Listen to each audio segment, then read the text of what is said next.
बाई तुझी ओळख म्हणे. तर इथं शेतामध्ये आलोय मी साप पकडायला. खरं तर अशा ठिकाणी साप पकडायची गरज नसते, कारण साप कुठं राहणार, शेतातच राहणार. पण इथं काम करत होत्या महिला. व्हिडिओ गेला काय आलेलाच नाही हो तुम्ही. कुठे गेले ना तिथे मिळाला नाही. शेतात बघा ऊस लावला उतारला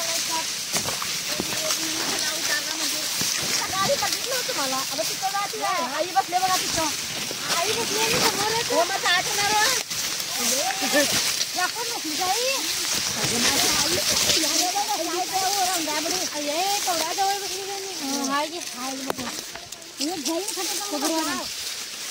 दिसला नाही तो दिसला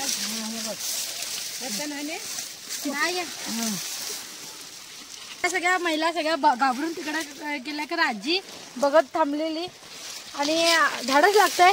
पूर्वीच्या लोकांना भरपूर झाडच येतं.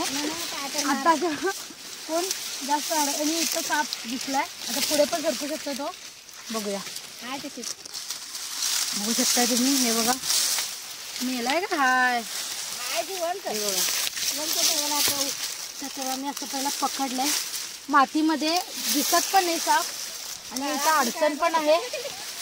बघू शकताय गोणस आहे. अंदाजे 2 ते 3 वर्षाचा हा गोणस आहे आणि मातीमध्ये पूर्ण मिक्स झालेला. कारण बघू शकता तुम्ही काट टाकायला सुद्धा आलाय हा साप.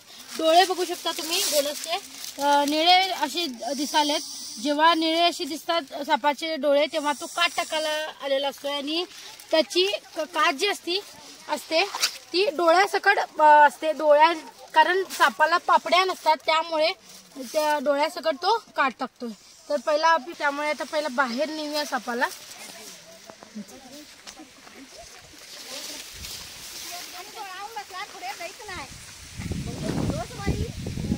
तर याला मी आता रोडवरती आणलंय कारण या महिलांना सुद्धा बघायचं होतं. आम्ही यायच्या अगोदर इथं काय झालं की या महिलाच फक्त काम करत होत्या, बघत होत्या आणि त्यांनी घाबरून पुरुष मंडळींना फोन लावला आणि त्यांनी आम्हाला कॉल करून बोलवलंय.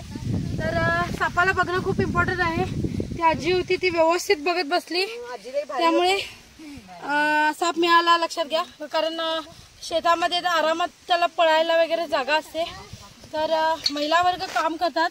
तर शेतामध्ये खरं तर साप पकडायची काहीच गरज नाही आहे, कारण साप शेतामध्येच राहणार.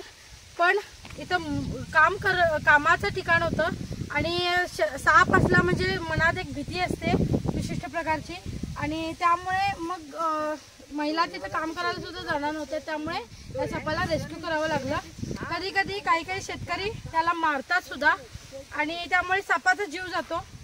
सापाचं खरं तर बेनिफिट्स भरपूर आहेत, कारण उंदर खातो वगैरे शेतीचे जे नुकसान होत आहे उंदरामुळे ते वाचत आहे. पण लोकांना साप म्हणजे भीती असते त्यामुळे पकडावं लागतंय. त्याचा जीव जाऊ नये यासाठी त्याला रेस्क्यू करून आम्ही सुरक्षित ठिकाणी सोडतो. तर गोणस आहे, अंदाजे 2.5 ते 3 वर्षाचा आहे म्हटलं मी. आणि काट टाकायला सुद्धा आलाय.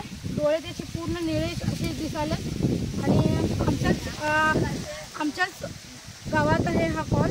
तर ठीक आहे, पॅक करूया. व्हिडिओ आवडल्यास लाईक करा, शेअर करा, कमेंट करा कसा वाटला व्हिडिओ. नेक्स्ट एवर शिवानी माझं यूट्यूब चॅनल आहे. सबस्क्राईब केलं तर प्लीज सबस्क्राईब करा आणि धन्यवाद. पडाय कसा काढील तो नाग नव्हे तो गोणस नागाचा बाबा तो.